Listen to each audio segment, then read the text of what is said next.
Hello friends, মিঠুর পাকশালায় আপনাদের সবাইকে স্বাগত। আজ আমি তাল দিয়ে ভীষণই হেলদি ও টেস্টি একটা রেসিপি আপনাদের সাথে শেয়ার করছি। তো সবার প্রথমে এখানে একটা নারকেলের পুর রেডি করে নেব। তো সেই জন্য এখানে 1 কাপ পরিমাণে নারকেল কোড়া নিয়েছি, ওই সাথে হাফ কাপ পরিমাণে এখানে গুড় দিয়ে দিচ্ছি। তো গুড়টা দেওয়ার পর প্রথমে হাতে করে এটাকে মিশিয়ে নেব। এখন গ্যাসটা অফ আছে, আগে এটাকে হাতে করে মিশিয়ে নেব, তারপর গ্যাসটা অন করে দেব। তো আমি এখানে এটা গুড় দিয়ে রেডি করেছি, আপনারা চাইলে এটাকে চিনি দিয়েও রেডি করতে পারেন। তো দেখুন এখানে নারকেলের সাথে গুড়টা খুব ভালো করে মিশিয়ে নিলাম। এখানে আমি একটা মিডিয়াম সাইজের নারকেল নিয়েছিলাম, সেটাকে খুব ভালো করে কুড়িয়ে নিয়েছি এবং মেজারিং কাপ মেপে এটা 1 কাপ পরিমাণে হয়েছিল। তো এখানে আমি গুড়টা একটু কম মনে হচ্ছিলো, সেজন্য আবারও 1 চামচ পরিমাণে গুড় দিলাম। গ্যাসটা এখন অন করে দিয়েছি। এরপরে গুড় দেওয়ার কারণে নারকেলের থেকে কিছুটা জল বেরিয়ে আসবে, সেই জলটা এটাকে খুব ভালো করে একটু শুকনো শুকনো করে নিতে হবে। গ্যাসের ফ্লেমটা মিডিয়ামে করে এইভাবে প্রায় 3 থেকে 4 মিনিট পর্যন্ত একটু নাড়াচাড়া করে নিচ্ছি। তো দেখতে পাচ্ছেন এখনও সাইড থেকে কিছুটা জল দেখা যাচ্ছে। এইভাবে এটাকে আবারও 2-3 মিনিট পর্যন্ত একটু মিশিয়ে নিয়েছি। তো দেখুন এখন এটা গুড়টা আর নারকেলটা একদম শুকনো শুকনো হয়ে গেছে। এরপর এখানে গ্যাসটা অফ করে এটাকে সাইডে রেখে দিচ্ছি ঠান্ডা হওয়ার জন্য। তো এখন দেখুন এটা একদমই শুকনো হয়ে গেছে, এটাকে সাইডে রেখে দিলাম। এদিকে আমি নিয়ে নিচ্ছি এখানে মেজারিং কাপ মেপে 1 কাপ পরিমাণে এখানে নিয়েছি তালের পাল্প। এখানে আমি একটা ছোট সাইজের তালকে পরিষ্কার করে তালটাকে একটু একটা স্ট্রেনারে করে এর পাল্পটা বার করে রেখেছিলাম। তালের পাল্প আপনারা সবাই জানেন কিভাবে বার করতে হয়, তো সেই রেসিপিটা এখন আর দেখালাম না।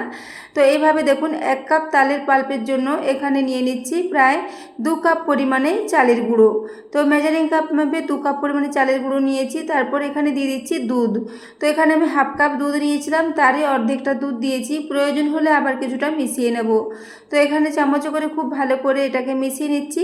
আর তালের পাল্পটা আমি একটু আগে এটাকে ফুটিয়ে নিয়েছিলাম, তার সে ফোটানোর সময় আমি এখানে একটু গুড় ও একটু লবণ দিয়ে তালের পাল্পটাকে ফুটিয়ে রেখেছিলাম। তারপর ঠান্ডা করে পর এখানে এটা নিয়েছি। তো তালের পাল্পটাকে আগে থেকে একটু ফুটিয়ে ঠান্ডা করে নিলে এটা রেডি করতে সুবিধা হবে এবং টেস্টও ভীষণই ভালো হবে।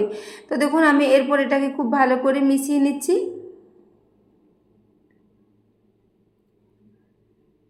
তো এভাবে দেখুন ক্রমাগত নাড়াচাড়া করতে করতে চালের গুঁড়ো ও তালের পাল্পটা খুব ভালো করে মেশানো হয়ে গেছে। এখানে তালের পাল্পের সাথে যেহেতু গুড় এবং অল্প লবণ দেওয়া আছে, সেজন্য এখানে আর কোনো কিছু মেশানোর প্রয়োজন নেই। আমি ওর সাথে 2 চামচ পরিমাণে গুড় ও 1/4 টিস্পুন পরিমাণে একটু লবণ দিয়ে তালের পাল্পটাকে ফুটিয়ে রেখেছিলাম।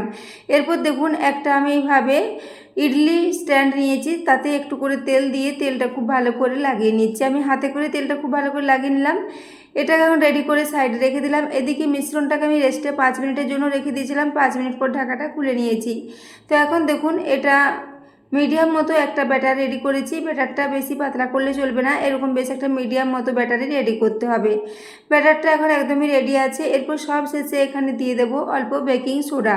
তো প্রায় 1/4 টিস্পুন পরিমাণে একটু বেকিং সোডা দিয়ে দিলাম। ওই সাথে আবারও 1 চা চামচ পরিমাণে একটু দুধ দিয়ে দিচ্ছি। তারপর এটাকে খুব ভালো করে মিশিয়ে নেব।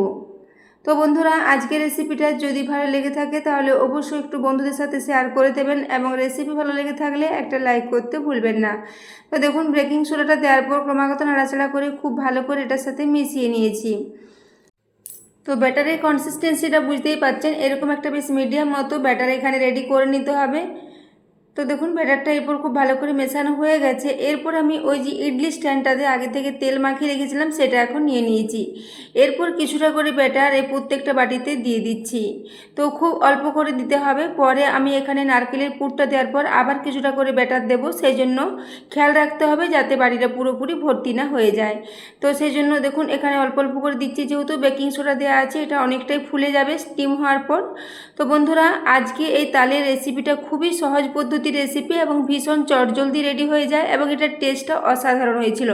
আমার বাড়িতে এটা সবাই ভীষণই পছন্দ করেছে। আশা করি আপনাদেরও ভালো লাগবে। আপনারাও বাড়িতে এটা অবশ্যই একবার ট্রাই করবেন এবং রেসিপিটা ভালো লেগে থাকলে অবশ্যই কমেন্ট করে জানাবেন। তো দেখুন এখানে কিছুটা করে ব্যাটার দিয়ে ব্যাটারটাকে একটু মাঝখান বরাবর ছড়িয়ে নিলাম। এরপর ওই যে নারকেলের পুরটা রেডি করে রেখেছি, সেটাকেও এইভাবে একটু রেডি করে নিতে হবে। তো নারকেলের পুরটা দেখুন আগে থেকে এইভাবে আমি কিছুটা অংশ তুলে নিয়ে এইভাবে একটু গোল গোল করে রেডি করে রেখেছি। এরপর ওগুলোকে একটু হাতে করে নিয়ে এইভাবে চ্যাপটা চ্যাপটা করে ছড়িয়ে নিচ্ছি। এইভাবে টিকিয়ার মতো করে ছোট ছোট করে গোল গোল করে এটাকে রেডি করে নেব। তারপর প্রত্যেকটাতে এইভাবে একটা করে দিয়ে দেব। তো এগুলো তৈরি করে নিতে কোনো রকমের অসুবিধা হবে না, খুবই সহজ পদ্ধতিতে এটা রেডি হয়ে যাবে। তো বন্ধুরা, তালের পিঠে তো আপনারা অনেকভাবে তৈরি করে থাকেন, এইভাবে রেসিপিটা একবার বাড়িতে ট্রাই করবেন, এটা কিন্তু ভীষণই ভালো লাগবে। তো দেখুন প্রত্যেকটাতে আমি নারকেলের পুর দিয়ে দিয়েছি, এরপর বাকি ব্যাটারটা দিয়ে উপরটা একটু ঢাকা করে দেব। তো সেই জন্য প্রথমে কিছুটা করে ব্যাটার দিয়ে দিচ্ছি। ব্যাটারটা এরকম ঘন আছে, ঘন থাকলেই রেসিপিটা রেডি হতে সুবিধা হবে, খুব বেশি পাতলা করলে এটা খুব ভালো হবে না। তো দেখুন আমি কিছুটা করে ব্যাটার এইভাবে দিয়ে দিচ্ছি। আজকের রেসিপিটা বন্ধুরা কেমন লেগেছে অবশ্যই জানাবেন, এবং রেসিপি ভালো লেগে থাকলে অবশ্যই চ্যানেলটি সাবস্ক্রাইব করে আমার পাশে থাকবেন এবং বন্ধুদের সাথে শেয়ার করতে ভুলবেন না। তো দেখুন এরপর আমি কিছুটা করে ব্যাটার দিয়ে দিচ্ছি।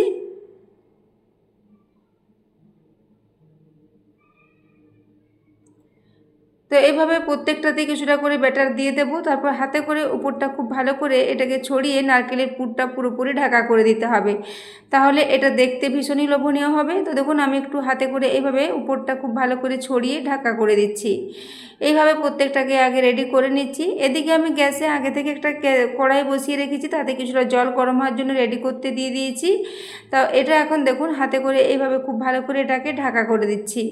ব্যাটারটা যেহেতু অনেকটাই ঘন আছে, সেই জন্য এইভাবে এটাকে চামচ করে দিতে অতটা সুবিধা হবে না, হাতে করে দিলে ভীষণই সুবিধা হবে।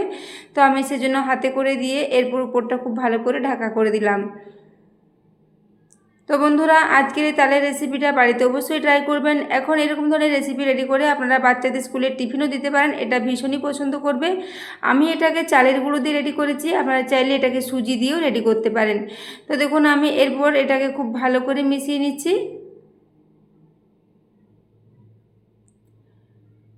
এভাবে দেখুন প্রত্যেকটা খুব ভালো করে ঢাকা দিয়ে এটাকে রেডি করে নিলাম। তো দেখুন এটা দেখতে ভীষণই ভালো হয়েছে। এরপর আমি ওই যে কড়াতে কিছুটা জল গরম হওয়ার জন্য রেখে দিয়েছিলাম, সেই কড়ার মধ্যে এই থালাটাকে বসিয়ে দিচ্ছি। এটাকে বসিয়ে দেওয়ার পর প্রায় 7 থেকে 8 মিনিট পর্যন্ত মিডিয়াম ফ্লেমে রেখে দিয়েছিলাম। 8 মিনিট পর আমি ঢাকাটা খুলে নিচ্ছি। এখন দেখুন এগুলো কতটা ফুলেছে, ফুলে উপরটা ফেটে গেছে, এতটাই ফুলেছে এবং দেখতেও ভীষণই লোভনীয় হয়েছে। এরপর এগুলোকে একটু নামিয়ে ঠান্ডা করে নিয়েছি, এরপর এগুলোকে তুলে নিচ্ছি। তেল লাগিয়ে দেওয়ার কারণে এগুলো খুব সহজেই উঠে আসবে। তো বন্ধুরা, আজকের রেসিপিটা কেমন লেগেছে একটা কমেন্টে জানাবেন, এবং রেসিপি ভালো লেগে থাকলে একটা লাইক করতে ভুলবেন না। তো দেখুন এরপর সবগুলোকে এভাবে তুলে নিচ্ছি, তারপর একটা প্লেটে এগুলোকে সাজিয়ে নিচ্ছি। এগুলো কোনো কিছু লাগবে না, যেহেতু নারকেলের পুর দেওয়া আছে সেজন্য এটা খেতে ভীষণই টেস্টি হবে। তো দেখুন এরপর আপনাদের একটা আমি কেটে দেখিয়ে দেবো, এবং কিছুটা পরিমাণে ব্যাটার আমার বেড়ে গিয়েছিল, সেটাকে আমি একটা ছোট বাটিতে করে আলাদা করে স্টিম করে নিয়েছিলাম। তো দেখুন সেটাও খুব ভালো মতো স্টিম হয়ে গেছে, ভীষণই স্পঞ্জি ভীষণই জালিদার মতো এগুলো রেডি হয়েছে। এরপর একটা আপনাদের কেটে দেখিয়ে দিচ্ছি। তো সেই জন্য আমি এখানে একটা ছুরির সাহায্যে এটাকে কেটে নিচ্ছি, তাহলে এটা কাটাটা ভীষণই ভালো হবে এবং দেখতেও ভালো লাগবে। তো ভেতরে যে নারকেলের পুরটা দেওয়া আছে দেখুন, ভেতরে এই নারকেলের পুরটা দেওয়ার জন্য এটা ভীষণই টেস্টি হয়েছিল।